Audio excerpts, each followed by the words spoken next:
안녕하십니까. 오늘 우리는 출애굽기의 대미를 장식하는 제4부 성막 건립과 하나님의 영광에 대해 심도 있게 고찰해 보고자 합니다. 출애굽기 25장부터 40장까지 이어지는 이 단락은 단순한 건축 기록을 넘어 거룩하신 하나님께서 죄 많은 인간 가운데 거하시기 위한 구속사적 설계도를 보여줍니다. 슬라이드의 부제인 하늘의 설계를 땅의 헌신으로 짓다 하는 표현처럼 이 과정은 신성한 계시와 인간의 자발적인 순종이 만나는 지점을 상징합니다. 시내산의 찬란한 별빛 아래 광야 한복판에 세워진 성막은 보이지 않는 하나님께서 가시적인 영광으로 임재하시는 통로가 되었습니다. 전문가 여러분께서는 이 성막의 구조와 기구 하나하나에 담긴 신학적 의미와 그것이 오늘날 우리에게 시사하는 거룩한 임재의 가치를 함께 분석해 주시길 바랍니다. 이제 출애굽의 최종 목적지인 하나님의 영광이 어떻게 이 땅의 성막 위에 머물게 되었는지 본격적인 논의를 시작해 보겠습니다. 이번 슬라이드에서는 성소 건립의 근본적인 목적과 그 신학적 의미에 대해 살펴보겠습니다. 하나님께서는 이스라엘 백성들과의 인격적인 관계를 유지하고 그들 가운데 실제하시기 위해 성소를 지으라고 명령하셨습니다. 이는 단순한 건축물의 조성을 넘어 거룩하신 하나님께서 유한한 인간 공동체와 직접 함께하시겠다는 의지의 표명입니다. 특히 주목해야 할 지점은 성막 내부의 속죄소, 즉 언약궤 덮개 위에 위치한 두 그룹 사이입니다. 하나님께서는 바로 그곳에서 모세와 대면하여 만나고 이스라엘 자손에게 전달할 모든 신적인 지침과 명령을 선포하시겠다고 약속하셨습니다. 우측의 시각자료에서 묘사된 강렬한 빛의 형상은 하나님의 영광스러운 임재를 상징하며 성소가 단순한 제사 장소를 넘어 신성한 통치가 이루어지는 소통의 중심지였음을 보여줍니다. 결국 성소는 이스라엘이 하나님의 백성으로서 정체성을 확립하고 그분의 통치 아래 거하기 위한 핵심적인 장치였음을 알 수 있습니다. 슬라이드 3에서는 성막 건축을 위해 드려진 예물의 자발적 성격과 그로 인한 풍성함에 대해 살펴보겠습니다. 화면에 보이는 금 제구와 형형색색의 실, 고운 세마포와 가죽들은 당시 백성들이 각자의 형편에 따라 정성껏 준비한 것들입니다. 여기서 핵심은 이 모든 과정이 외부의 강압이나 제도적인 세금에 의해 이루어진 것이 아니라는 점입니다. 기록에 따르면 마음이 감동된 자와 자원하는 모든 이들이 기쁨으로 이 일에 참여했습니다. 백성들의 헌신은 단순히 필요를 채우는 수준을 넘어섰습니다. 예물이 너무 넉넉하게 모인 나머지 지도자였던 모세가 더 이상 예물을 가져오지 말라고 공식적으로 공포해야 할 정도였습니다. 이는 공동체의 비전에 깊이 공감한 구성원들의 내적 동기가 얼마나 강력한 에너지를 발휘할 수 있는지를 잘 보여주는 사례입니다. 강제된 의무가 아닌 넘치는 헌신이 만들어낸 이 풍요로움은 조직의 목표 달성에 있어 자발적 참여가 지닌 가치를 다시 한번 확인시켜줍니다. 지성소의 가장 깊숙한 곳이자 성막의 핵심인 증거궤와 속죄소에 대해 살펴보겠습니다. 화면 중앙의 이미지는 하나님의 임재가 머무는 성막 내 가장 거룩한 성물을 시각화하고 있습니다. 먼저 하단의 증거궤를 주목해 주시기 바랍니다. 증거궤는 내구성이 강한 조각목으로 제작된 후 안팎을 순금으로 정교하게 입힌 구조를 띠고 있습니다. 이는 하나님의 공의와 언약을 상징하는 증거판을 보존하는 견고한 기초가 됩니다. 그 위를 덮고 있는 속죄소는 증거궤와는 제작 방식에서 차이를 보입니다. 속죄소는 오직 순금 한 덩이를 쳐서 만든 형태로 두 그룹의 날개가 서로 마주하며 중앙을 향해 뻗어 있는 모습입니다. 이곳은 단순히 궤를 닫는 덮개의 기능을 넘어 하나님이 직접 임재하시어 인간과 대화하시는 만남의 장소로서의 권위를 지닙니다. 율법을 담은 증거궤와 그 위를 덮는 긍휼의 속죄소가 결합함으로써 성막의 궁극적인 목적인 신성과 인성의 만남 그리고 대속의 원리가 완성됩니다.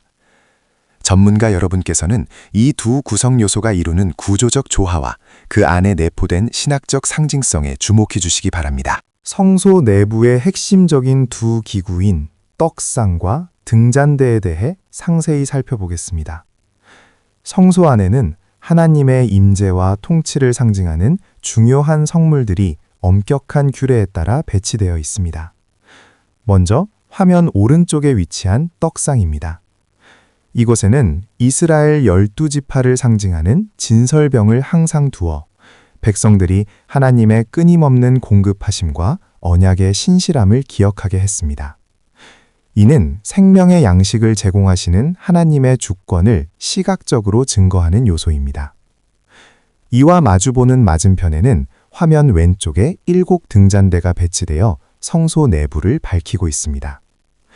순금을 쳐서 만든 이 정교한 등잔대는 창문이 없는 성소 내부를 비추는 유일한 빛의 근원입니다. 등잔대의 불빛은 하나님의 영원한 임재와 지혜를 상징하며 어둠을 물리치고 거룩한 임재의 공간을 유지하는 핵심적인 역할을 수행합니다. 결론적으로 성소는 생명을 상징하는 떡과 진리를 상징하는 빛이 공존하는 장소입니다. 이를 통해 우리는 인간의 삶에 필요한 영육 간의 공급과 영적인 분별력이 오직 하나님으로부터 비롯됨을 확인할 수 있습니다. 다음은 제사장의 직분과 그에 따른 거룩한 의복의 의미를 다루는 슬라이드 내용입니다. 슬라이드 6번에서는 제사장의 거룩한 직분을 상징적으로 나타내는 거룩한 옷에 대해 분석해 보겠습니다. 성경적 맥락에서 하나님은 아론과 그의 아들들이 제사장 직분을 수행할 수 있도록 특별한 의복을 제작하게 하셨습니다. 이 의복의 1차적인 목적은 단순히 신분을 구분하는 것을 넘어 그 직분을 영화롭고 아름답게 하는 데 있습니다. 특히 시각적으로 가장 주목해야 할 부분은 제사장의 가슴에 위치한 판결 흉패입니다. 이 흉패에는 각기 다른 12개의 보석이 정교하게 박혀 있는데 이는 이스라엘의 12지파를 상징합니다. 각 보석에는 지파의 이름이 새겨져 있으며 이는 제사장이 백성 전체의 삶과 운명을 자신의 가슴에 품고 하나님 앞에 나아가는 중보자적 역할을 수행함을 의미합니다. 전문가적 관점에서 볼 때 이러한 복식은 단순한 종교적 의례를 넘어 공동체를 대표하는 지도자가 지녀야 할 무거운 책임감과 영적 무게를 시각화한 것이라 할 수 있습니다. 제사장은 이 보석들을 가슴에 붙임으로써 하나님의 백성 한 사람 한 사람이 하나님 보시기에 얼마나 보배롭고 귀한 존재인지를 끊임없이 상기하게 됩니다. 결과적으로 이 거룩한 옷은 직분의 엄중함과 하나님의 통치 질서를 동시에 보여주는 핵심적인 상징물이라고 평가할 수 있습니다. 다음으로 이스라엘 공동체의 영적 근간을 뒤흔든 위기와 배교의 순간인 금송아지 사건에 대해 살펴보겠습니다. 시내산 위에서 모세가 하나님의 계시를 받는 시간이 지체되자 지도자의 부재를 견디지 못한 백성들은 극심한 불안감에 휩싸이게 됩니다. 이들은 가시적인 신의 형상을 요구하며 아론을 압박했고 결국 자신들의 장신구를 녹여 금송아지를 형상화하고 이를 숭배하는 치명적인 우를 범하고 맙니다. 화면의 묘사처럼 이 사건은 단순한 종교적 일탈을 넘어 하나님과의 언약을 정면으로 위반하는 중대한 배교 행위였습니다. 거룩한 성막의 설계도가 전해지는 시점에 발생한 이 사건으로 인해 이스라엘은 하나님의 공의로운 진노 아래 놓이게 되었으며 민족 전체가 멸망할 수도 있는 절체절명의 위기에 직면했습니다. 그러나 이 비극적인 상황에서 우리는 모세의 탁월한 중보자적 리더십을 목도하게 됩니다.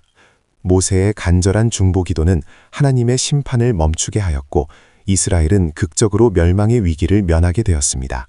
하지만 이 사건으로 인해 추진 중이던 성막 건립은 중단될 위기에 처했으며 이는 인간의 죄성이 하나님의 거룩한 임재를 준비하는 과정에 어떠한 장애를 초래하는지를 극명하게 보여주는 사례라고 할 수 있습니다. 이번 슬라이드에서는 언약의 회복과 은혜의 선포라는 주제를 다루겠습니다. 금송아지 사건으로 인해 파괴되었던 언약 관계를 하나님께서는 다시 회복시키십니다. 보시는 이미지의 두 번째 돌파는 이스라엘의 배교에도 불구하고 포기하지 않으시는 하나님의 인내와 언약적 열심을 상징합니다. 하나님은 모세에게 새로운 돌판을 준비하게 하시고 구름 가운데 강림하셔서 자신의 성품을 친히 선포하십니다. 출애굽기 34장 6절은 성경에서 하나님의 신론적 정의를 가장 명확히 보여주는 구절 중 하나입니다. 스스로를 자비롭고 은혜로우며 노하기를 더디하고 인자와 진실이 풍성한 분으로 계시하신 것은 언약의 존속이 인간의 성취가 아닌 하나님의 존재론적 자비에 기초하고 있음을 천명한 것입니다. 특히 여기서 강조된 인자와 진실, 즉 헤세드와 에메트는 이후 구약 신학의 근간을 이루는 언약적 신실함의 핵심 가치로 작용하게 됩니다. 결국 언약의 갱신은 하나님의 자기 계시를 통해 비로소 완성된다는 점을 우리는 확인할 수 있습니다. 9번째 슬라이드입니다. 여기서는 성막 제작의 실제적인 주역들인 성령으로 충만한 장인들에 대해 살펴보겠습니다. 하나님께서는 성막이라는 거룩한 공간을 조성하기 위해 유다 지파의 부살렐과 단 지파의 오홀리압을 특별히 지명하여 부르셨습니다. 여기서 우리가 주목해야 할 핵심은 그들이 단순히 인간적인 손재주나 숙련된 기술만을 가진 기술자가 아니었다는 점입니다. 성경은 하나님께서 그들에게 하나님의 영, 즉 성령을 충만하게 부어주셨다고 기록합니다. 이를 통해 그들은 단순한 노동을 넘어 신적인 지혜와 총명, 그리고 깊은 지식을 갖추게 되었으며 성막의 복잡하고 정교한 기구들을 하나님의 설계도대로 완벽하게 구현해낼 수 있었습니다. 이는 거룩한 사역에 있어 전문적인 역량과 영적 충만함이 어떻게 유기적으로 조화를 이루어야 하는지를 보여주는 아주 중요한 대목이라고 할 수 있습니다.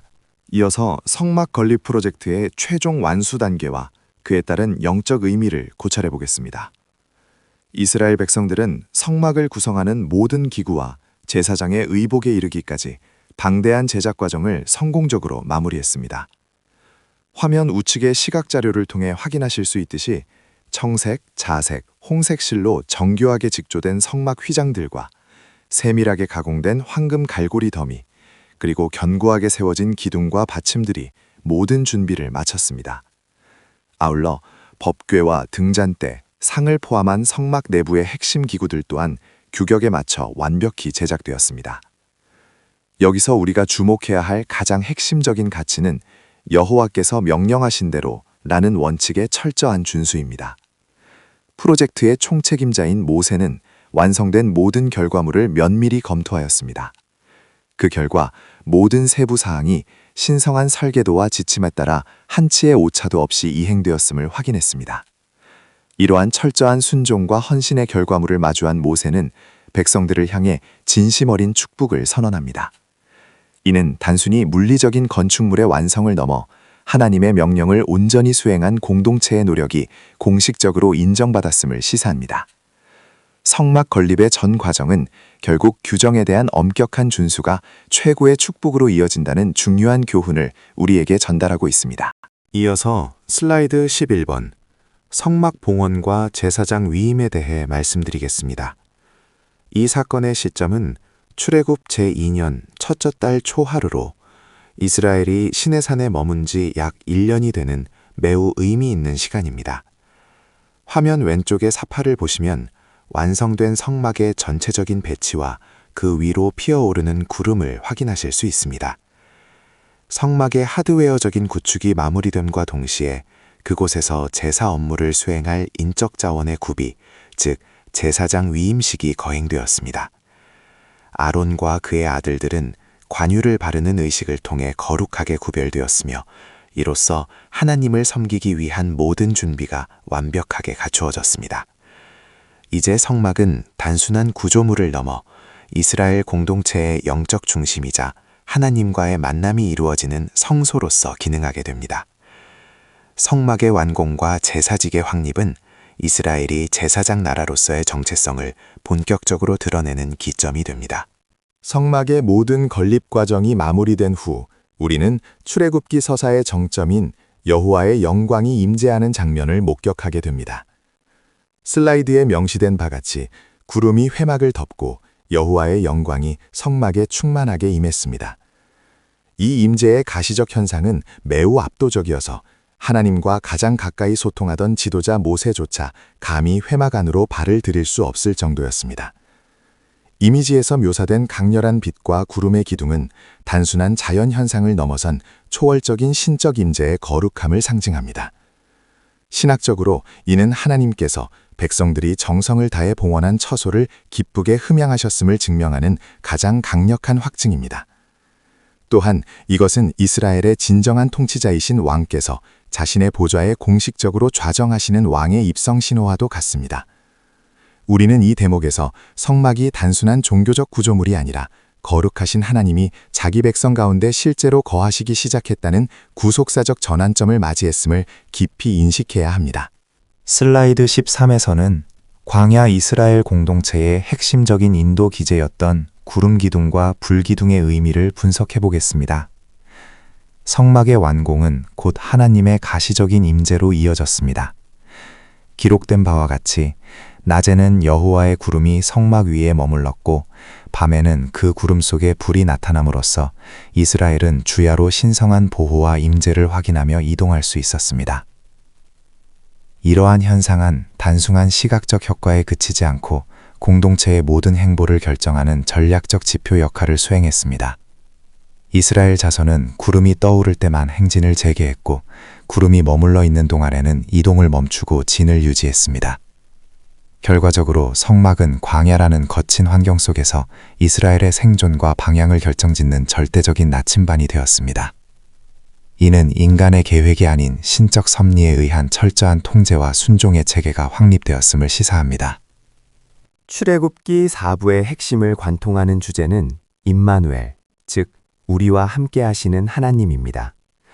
본 슬라이드 배경의 성막 도면이 시사하듯 출애굽기 후반부는 하늘의 신성한 설계가 인간의 구체적인 헌신을 통해 이 땅 위에 어떻게 실체화되는지를 보여주는 거대한 서사입니다.